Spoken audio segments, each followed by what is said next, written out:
You're probably wrong about the Holocaust, and not in the conspiracy theory way, actually the opposite. Conspiracy theories have risen in popularity in the last 10 years, at least in daily conversation and YouTube videos from places like the History Channel,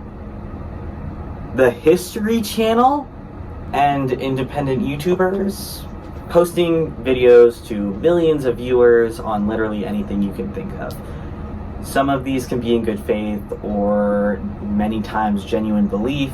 Whether they mean to or not, though, conspiracy theorists spreading these ideas to a wider and younger public audience has led to some misinformation and disinformation about a bunch of things, from the moon landing to the Mayan calendar to the Holocaust. So I'll be going over some of the most common yet disproven ideas about the Holocaust and surrounding ideas like World War II and Nazi leaders, so you can either look into more information about something you thought was true or help someone you know away from saying similar ideas. As a side note, I won't be talking about Holocaust deniers because I think if you're that far gone, nothing I say will save you, but I will link to an article below that explains it nicer than I could.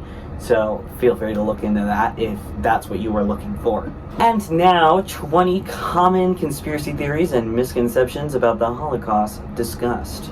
The US knew nothing about the Holocaust before our involvement, and if we did, we would have done something. So we kind of did, but it's complicated. So first, we didn't know about the Holocaust specifically until 1942, so this is after our involvement. However, we did know about the persecution that people were facing from the very start. So there was media coverage on all of it, especially Kristallnacht, and we knew that Jewish people were being killed. And a lot of us, being Americans at the time, didn't care. 2/3 of Americans believed German Jews were either entirely or partly to blame for their own persecution. Second, we did do some things. FDR allowed for around 100,000 Jewish immigrants into the country from 1938 to 41 because Congress had some pretty strict restrictions on war due to the whole World War I thing, and some pretty strict immigration laws due to the whole xenophobia thing. And the US government made no exceptions for refugees escaping persecution in its immigration laws. So FDR was basically going around Congress until things got really bad, and the House got some new people because there's an election every 2 years. So then Congress allowed us to enter World War II in 1941. And of course, when we entered the war, it wasn't for liberation, but that was a byproduct. So in that case, the first concrete action we took in order to stop the Holocaust was in 1941 when we entered the war. But if you don't count that, because it wasn't a purposeful action, or it wasn't our main objective, then the first concrete action was creating the War Refugee Board in 1944. So to summarize, we didn't know about the Holocaust, but we did know about extreme violence towards Jewish people before our involvement in the war. And we did do some things, but not anything that was concretely for Jewish victims until 1941 or 1944, depending on your view of entering World War II. No one knew anything about the Holocaust except the victims. People definitely did. Europeans knew that Jews were being shot, deported, and murdered. The reason some people didn't do anything to stop it was because those some people actively partook in the stigmatization, isolation, impoverishment, and violence against Jewish people. No one could do anything to prevent, stop, or lessen the impact of the Holocaust. I think the previous points lead to this being a little redundant, but it was possible to prevent, stop, and lessen the impact of the Holocaust, and many people did. There were acts of sabotage, killing informers, raiding German military facilities, general strikes, attacks and assassinations of German-occupied personnel, assassination attempts on SS generals, social democratic politicians and individuals like Georg Elser conspired in assassination of Adolf Hitler. There's armed resistance, defiance like Jehovah's Witnesses refusing to serve in German military or forming illegal study groups in concentration camps, sheltering Jews, listening to Allied radio broadcasts, and sharing anti-Nazi media like newspapers. So people definitely could and did, which leads great into my next point where we can talk about this more. I don't think that looks like a gun. Jewish people did not resist the Holocaust. Jewish people did resist the Holocaust. From small acts to large acts of resistance, Jewish people were involved. Organized armed resistance happened in more than 100 ghettos. There were also organized attempts at escaping the ghettos, non-compliance, smuggling food, and spiritual resistance, which the United States Holocaust Memorial Museum defines as attempts by individuals to maintain their humanity, personal integrity, dignity, and sense of civilization in the face of Nazi attempts to dehumanize and degrade them. Most generally, spiritual resistance may refer to the refusal to have one's spirit broken in the midst of the most horrible degradation. Cultural and educational activities, maintenance of community documentation, and clandestine religious observances are 3 examples of spiritual resistance. World War II and the Holocaust are not interlinked. They are, even though it would be a lot easier to analyze if they were completely different, but unfortunately actual history is interlinked and nuanced. Pretty lame. The Holocaust should be looked at, and it did take place in the context of World War II. When German troops invaded and occupied more territory, the more radical the regime's racial and anti-Semitic policies became, and the German military helped perpetuate the Holocaust by actively killing Jewish people. You can't compare anything to Hitler or the Holocaust, or you can compare anything you don't like to Hitler or the Holocaust. Educated comparisons are possible. While it is not okay to say any politician you don't like is Hitler or that girl is a feminazi for not shaving her legs, if you see a systemic disregard for a group of people by a political party, it is okay to say, hey, this reminds me of Hitler's rise to power, or this feels like it may lead to a genocide like that of the Holocaust, if it can truly be compared. Jews were the only group targeted by the Holocaust. This one is getting less common than it was, but it's still pretty prevalent, especially for some groups like Jehovah's Witnesses, Roma people, and Freemasons. But here's an extensive list in addition to those.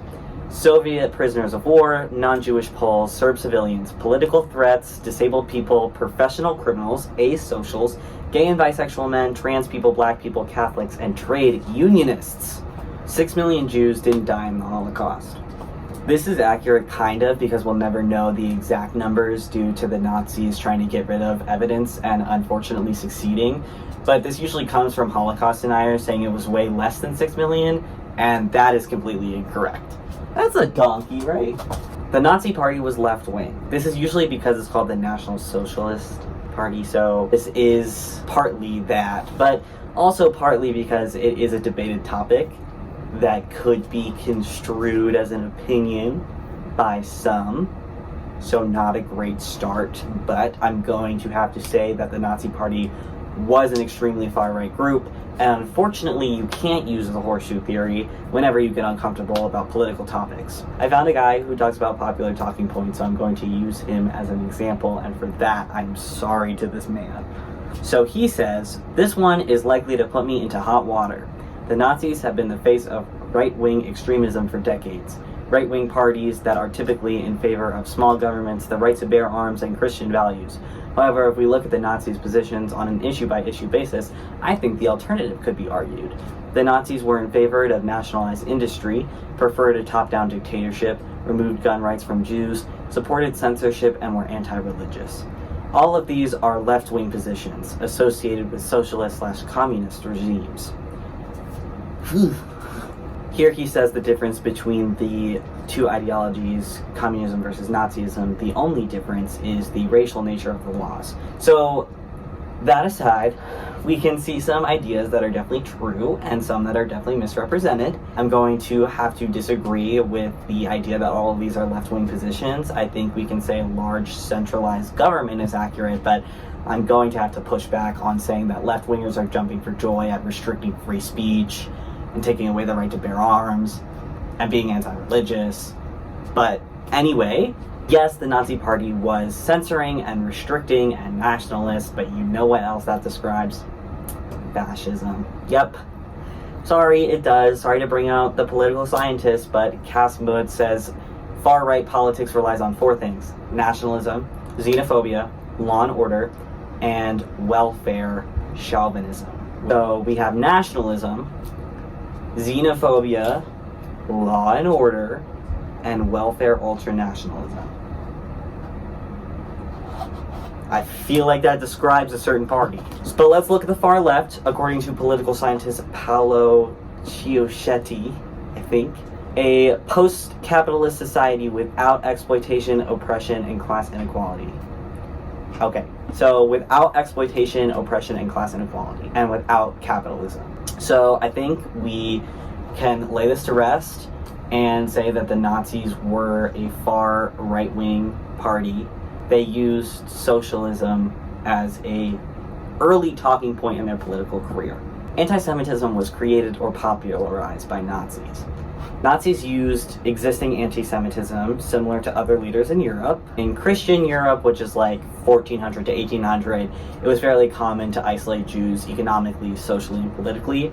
And then after the 1800s, as Europe became less religious, legal restrictions on Jews were mostly lifted, but religious, economic, nationalists, and racial anti-Semitism were all still around, and together created the conspiracy that Jews were responsible for social and political problems. Eugenics and social Darwinism also became popular, and these ideas were capitalized on by the Nazis in order to justify their idea that Jews were an inferior race and should be killed in order to create a better one. All of this to say this was not a new or unpopular idea. A lot of Europe had these same beliefs, but didn't use this extreme of a response.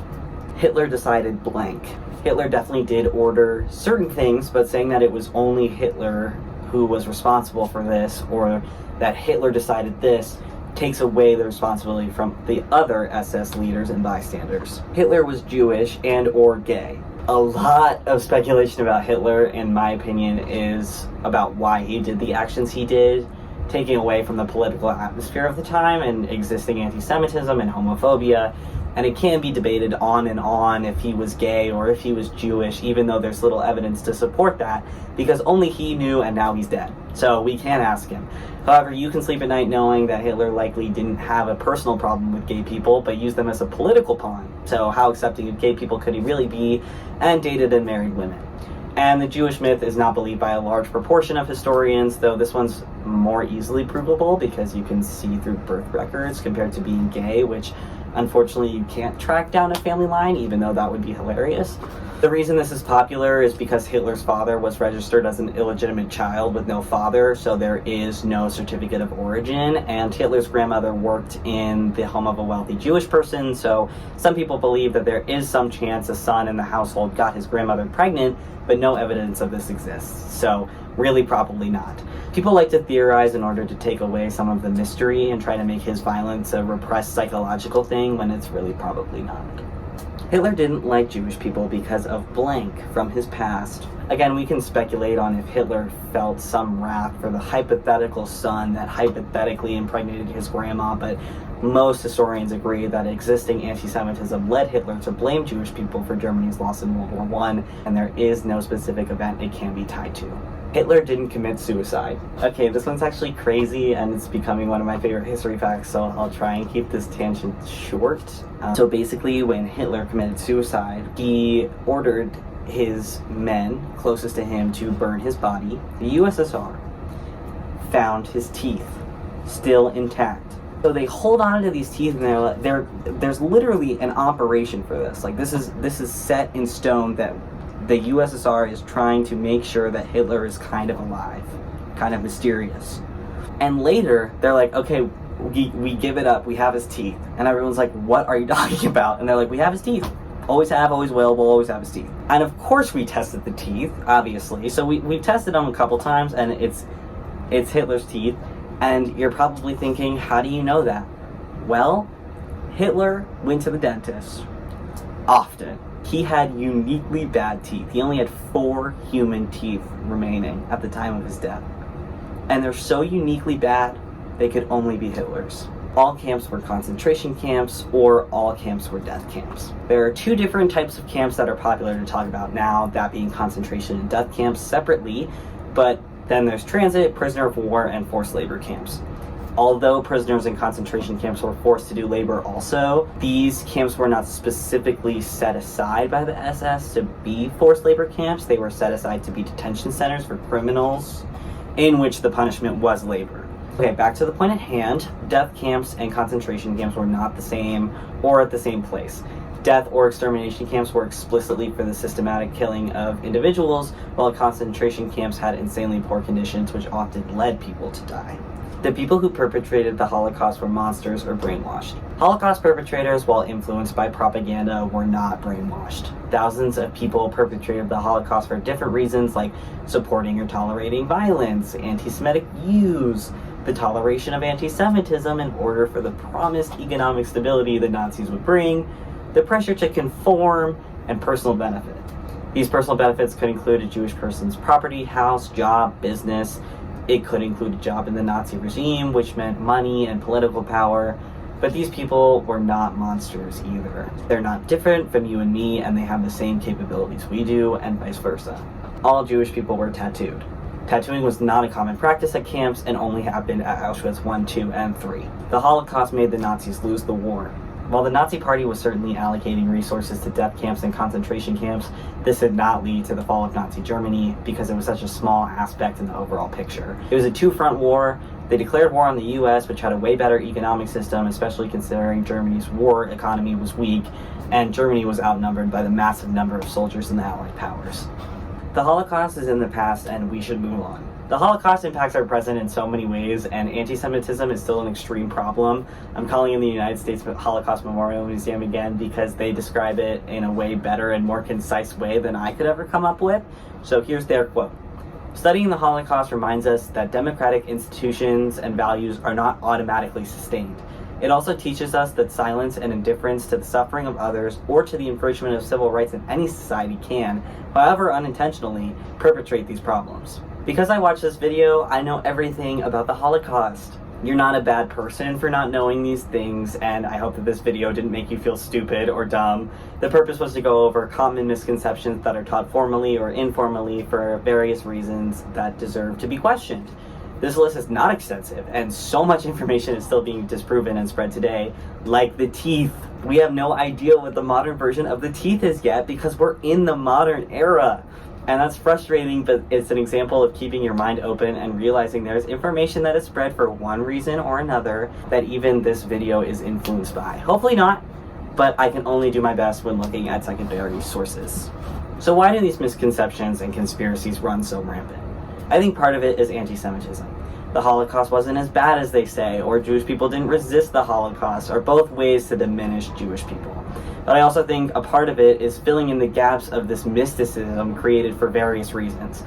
Part of it is the education system not spending a lot of time on the Holocaust, and so we're left with this incomplete and simplified story that, when given new but wrong information, we don't know how to disprove or even reference why it may be wrong. The US knew nothing about the Holocaust. Yeah, sure man, sounds good to me. All I know is that the US joined the Allies after Pearl Harbor. Everyone was tattooed? Yeah, that makes sense. Saw a picture of a tattoo in my textbook, so. Another part is like actual people are spreading misinformation on purpose, like Russia being like, what if Hitler didn't die?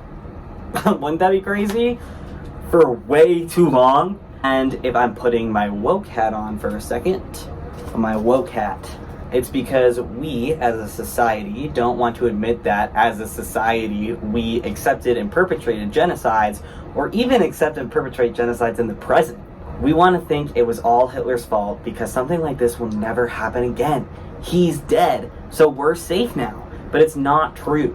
We have seen and are seeing genocides being perpetrated right now by hundreds of thousands of people, depending on your definition of perpetration. And we want to think that Hitler is dead and the Holocaust is in the past and the US didn't know anything about it and everyone was brainwashed because we want to like people and we want to think we're in the right and always have been. The idea of like people like me wouldn't do that, I wouldn't do that. But the Holocaust didn't happen because Hitler was suppressing being gay or because his mom was Jewish. It happened because he capitalized on an insanely anti-Semitic worldview that existed for thousands of years. And most people were like, yeah, all right, as long as you lower the price of eggs. And so there's this inability to see the Holocaust as what it is for our own sanity or for our own peace of mind. There's a sense of ease with a mindset that thinks that the past is behind us, but unfortunately that's not the case. And educated comparisons can be drawn to the Holocaust today. And you should recognize that never again to anyone ever has been broken and will be broken unless we, as a society, change a lot of things very quickly.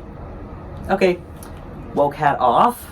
I hope this was helpful in your understanding of the Holocaust, and if I'm wrong, please yell at me, because that's the whole point, and this is to say it's okay to be wrong as long as you learn. I'm listening and learning, unless you're a Holocaust denier, in which case don't yell at me, because I will not listen.